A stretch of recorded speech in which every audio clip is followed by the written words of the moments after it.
Bonjour, bonjour. Je voudrais intervenir par rapport à l'AFD. Hier, nous étions devant le bâtiment de l'AFD. L'AFD, c'est l'Agence française de développement. C'est une banque. Et la particularité de cette banque, c'est qu'elle dépend principalement du ministère des Affaires étrangères et bien évidemment du ministère du Budget. L'AFD a plus de 70 ans de présence au Gabon. L'AFD, de par ses nombreuses subventions, ses nombreux prêts, a depuis quasiment 2010 prêté au gouvernement boutiste gabonais l'équivalent de 1 milliard d'euros. 1 milliard d'euros provenant du contribuable français, c'est-à-dire les impôts de la population française a servi à cette agence de prêter des fonds au gouvernement gabonais illégitime. Dans quel but? Principalement dans le but d'assainir le système de santé, de réhabiliter le système éducatif, donc qui passe par la construction et la réhabilitation de salles de classe, et également via la Proparco pour rénover le chemin de fer. Nous savons que ce chemin de fer a pour but principal d'acheminer le manganèse depuis Franceville vers Ovendo. Mais je particulièrement m'atteler par rapport au système éducatif et de santé. Nous avons eu en 2018 l'ancien directeur général de l'AFD au Gabon, M. Yves Picard, qui avait annoncé la livraison de 500 salles de classe pour la commune de Libreville et de Port-Gentil. Bien évidemment, dans les faits, aucune de ces classes n'a été livrée. Rebelote, nous attendions d'ici septembre 2020 la livraison de plusieurs centaines de salles de classe. Bien évidemment, nous attendons un résultat quasiment proche de zéro. Pourquoi nous interpellons cette agence? Les syndicats de l'éducation nationale ont évalué à l'ordre de 3000 le déficit en salle de classe au Gabon. Ce n'est un secret pour personne. Dans les différentes salles de classe au Gabon, nous avons entre 80 et 120 élèves par classe. C'est un chiffre énorme. Ça ne permet pas à un élève normal d'apprendre correctement. Rappelons que la population gabonaise est d'environ 2 millions d'habitants. Et d'après les statistiques de l'UNESCO de 2016, il y a 1 million de Gabonais qui ont un âge compris entre 0 et 24 ans. Donc on peut affirmer ici et là que la population gabonaise est extrêmement jeune. À la vue de ces chiffres, c'est-à-dire près de 1 milliard d'euros octroyés à l'État boutiste gabonais pour la construction de salles de classe et la réhabilitation du système de santé, on peut affirmer que nous sommes en face d'un génocide intellectuel. Parce que depuis l'arrivée au pouvoir par la fraude de M. Ali Bongo, tous les enseignants au Gabon sont unanimes. Il n'y a eu aucune livraison de nouvelles salles de classe. Ce n'est pas possible avec une population très jeune, c'est-à-dire un système éducatif qui est quasiment délabré. Nous sommes, c'est une tautologie, nous sommes en présence d'un génocide intellectuel. Nos enfants, depuis 2009, ont vu leur niveau d'études baisser.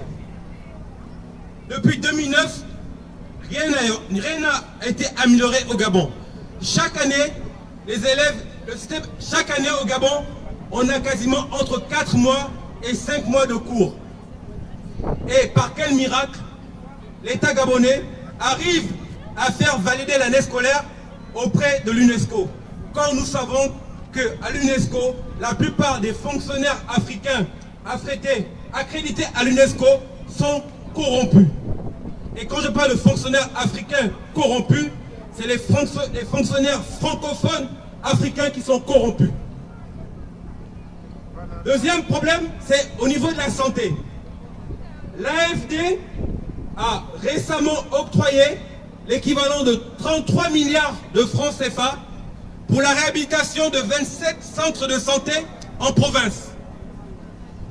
La pandémie de la Covid-19 a révélé aux yeux du monde, aux yeux du Gabon, les nombreuses incohérences de la dictature gabonaise. Et malgré ça, l'AFD, le FMI, la Banque mondiale continuent d'octroyer des fonds à ce gouvernement qui est illégitime à nos yeux. Et il est inconcevable qu'un pays tel que la France, pays dit des droits de l'homme, il est inconcevable que l'ensemble des médias traditionnels n'arrivent même pas à dire que le Gabon est une dictature.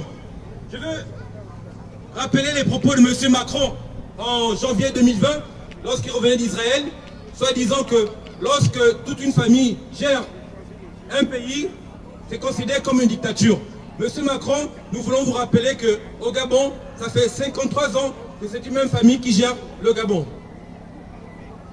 Si beaucoup ne veulent pas que la démocratie s'installe au Gabon, nous n'avons rien contre l'AFD en tant que tel. Mais ce que nous n'apprécions pas, c'est que l'AFD a décidé de travailler avec le pouvoir illégitime. La France vend les mérites à la démocratie partout dans le monde. Mais quand il s'agit des pays francophones d'Afrique, bizarrement, elle ferme les yeux. Il y a un député français assermenté qui avait dit il n'y a pas longtemps que le sentiment anti-français ne fait que monter en Afrique. Ce n'est pas nous qui le disons, ça vient d'ici. Et malheureusement, vous faites tout pour que les liens qui nous unissent entre la France et les pays francophones d'Afrique, ces liens risquent malheureusement de se dégrader. Ce n'est pas que nous le souhaitons, mais on a l'impression que on a beau dire ce que nous voulons, on a beau revendiquer nos simples droits, mais malheureusement, nous remarquons que les politiciens français s'évertuent à soutenir les dictatures francophones en Afrique. Et malheureusement, qui va payer cette dette de 1 milliard?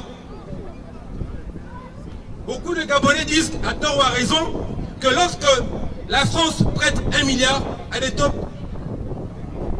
d'endettement très élevés, on sait que la France récupère une partie de ces milliards via le pétrole, le manganèse, le bois et l'uranium. Ce n'est un secret pour personne. Nous savons que la France n'a pas intérêt à ce que la démocratie s'installe au Gabon. Mais si vous n'avez pas intérêt à ce que la démocratie s'installe au Gabon, nous allons vous l'imposer par la force. Parce que lorsqu'on tape indéfiniment sur la tête d'un enfant, tôt ou tard cet enfant finit par se rebeller. Et lorsqu'on tape indéfiniment sur un peuple qui demande ne plus que la simple liberté, ce peuple finira par s'exprimer par la violence. Nous ne voulons pas la violence, mais malheureusement, nous avons compris qu'il y a des personnes qui ne comprennent que le langage de la violence. Et lorsque la violence va s'installer au Gabon, à mon avis, beaucoup de Gabonais ne feront pas d'efforts pour que ça ne s'arrête. Donc, à bon entendeur, salut. Je vous remercie. Bravo. Les têtes en assassin. Les plus. Les têtes en assassin.